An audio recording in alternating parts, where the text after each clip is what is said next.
ইফতারির জন্য একদম কলিজা ঠান্ডা করা একটা টক ঝাল মিষ্টি নোনতা স্বাদের অপূর্ব ডেজার্টটি বানিয়ে নাও সামান্য কিছু উপকরণ দিয়ে। এখন বাজারে আঙুর পাওয়া যাচ্ছে, তো সেই আঙুর দিয়েই আজকে বানাবো একটা অত্যন্ত সুস্বাদু ডেজার্ট। নমস্কার বন্ধুরা, স্বাদের ঠিকানায় তোমাদেরকে জানাই স্বাগত। আমি মীনাক্ষী।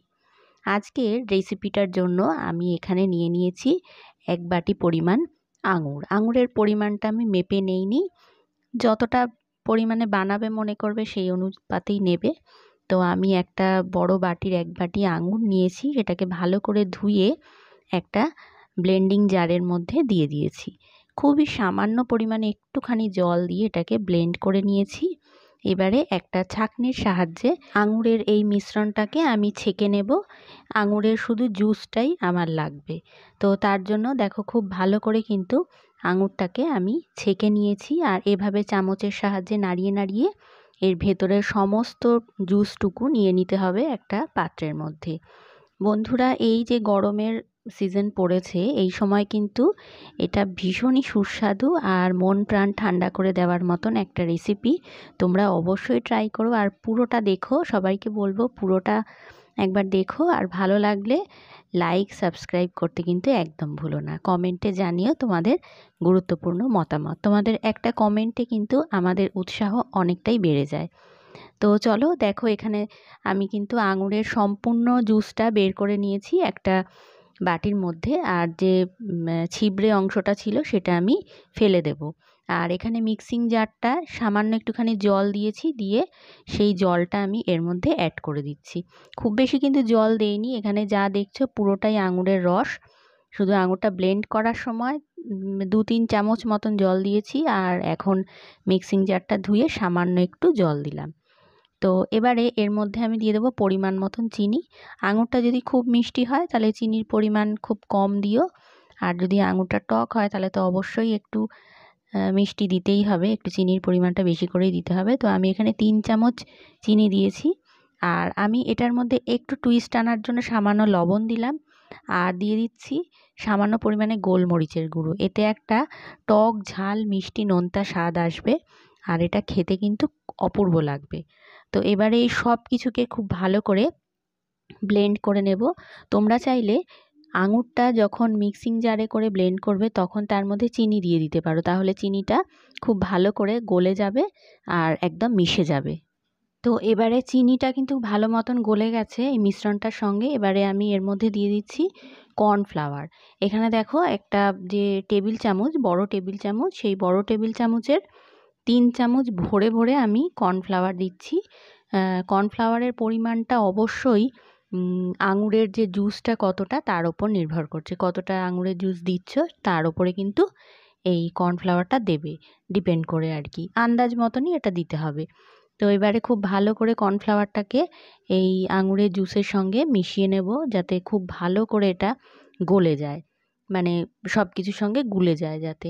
এবারে আমি একটা কড়াই বসিয়ে দিয়েছি। কড়াইটাকে একদম লো ফ্লেমে আমি বসিয়ে দিয়েছি গ্যাসের ওপরে।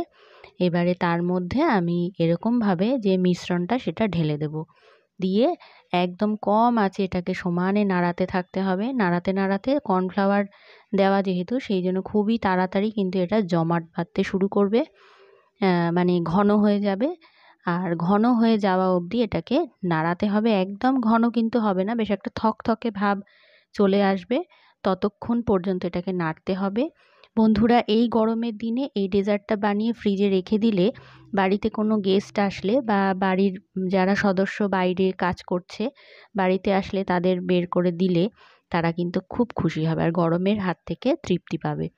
তো দেখো এটা বেশ গাঢ় হয়ে গেছে। এবারে আমি একটা পাত্রের মধ্যে এই মিশ্রণটাকে ঢেলে দিচ্ছি। দেখতেই পাচ্ছ এটা কতটা পরিমাণে গাঢ় হয়ে গেছে, বেশ একটা জেলির মতন কিন্তু এটা হয়ে গেছে। তো এবারে আমি বাটির মধ্যে এটাকে ঢেলে দিয়েছি। এবার একটু ট্যাপ করে নেব, বা ওপরটা একটা খুন্তির সাহায্যে মসৃণ করে দিতে হবে যাতে দেখতে ভালো লাগে আর কি। এবারে একটা প্লেট দিয়ে ঢাকা দিয়ে এটাকে প্রথমে ঠান্ডা করে নেব, মানে একদম রুম টেম্পারেচারে এটাকে নিয়ে আসতে হবে। এটা তো গরম আছে অনেকটাই। তারপরে কিন্তু এটাকে ফ্রিজে ঢুকিয়ে রাখবো। ফ্রিজে রেখে দেবো অন্তত 1-1.5 ঘন্টা পর্যন্ত রাখলেই এটা কিন্তু একদম জমাট বেঁধে যাবে। তো 1-1.5 ঘন্টা পরে আমি এটা বের করেছি। বের করার পরে দেখো এটার কন্ডিশনটা কতটা দেখতে লোভনীয় আর সুন্দর লাগছে। বেশ একটা জমাট বাঁধা জেলির মতন হয়ে গেছে দেখতে, আর অনেকটাই নরম হয়েছে, আর হাতে একটুও লাগছে না, দেখেই বুঝতে পারছো। এবারে এটাকে একটু ডেকোরেট করার জন্য আমি এখানে আঙুরের ছোট ছোট স্লাইস কেটে নিয়েছি।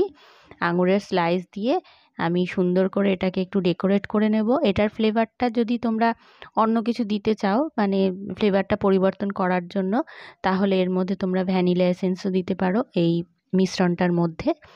কতটা সুন্দর দেখতে হয়েছে, আর তেমনই কিন্তু অপূর্ব সুন্দর খেতেও হয়েছে এটা। আমার যেসব ইফতারি করছো, যে সমস্ত বন্ধুরা সাবস্ক্রাইবার যারা আছো, তারা কিন্তু এরকমভাবে তোমরা এই ইফতারিতে এরকমভাবে বানিয়ে খেতে পারো, তাহলে এই তীব্র গরমে তোমাদের কিন্তু অনেকটা আরাম মিলবে। এবারে দেখো এটা কেটে আমি দেখিয়ে দিচ্ছি এটা কতটাই সফট হয়েছে, আর ততটাই কিন্তু সুস্বাদু হয়েছে। অসাধারণ একটা রেসিপি, বাড়িতে অবশ্যই ট্রাই করো। ভালো লাগলে লাইক আর সাবস্ক্রাইব করতে একদম ভুলো না। নতুন যারা দেখছো তারা অবশ্যই কিন্তু পাশে থাকা বেল বাটনটা প্রেস করে দিও, যাতে এরকম নিত্য নতুন রেসিপি তোমরা প্রথমেই সবার আগে দেখতে পাও। ছোট ছোট টুকরো করে এই রেসিপিটাকে ফ্রিজে রেখে তারপরে একদম ঠান্ডা করে সার্ভ করলে কিন্তু গরমের হাত থেকে অনেকটা রেহাই মিলবে।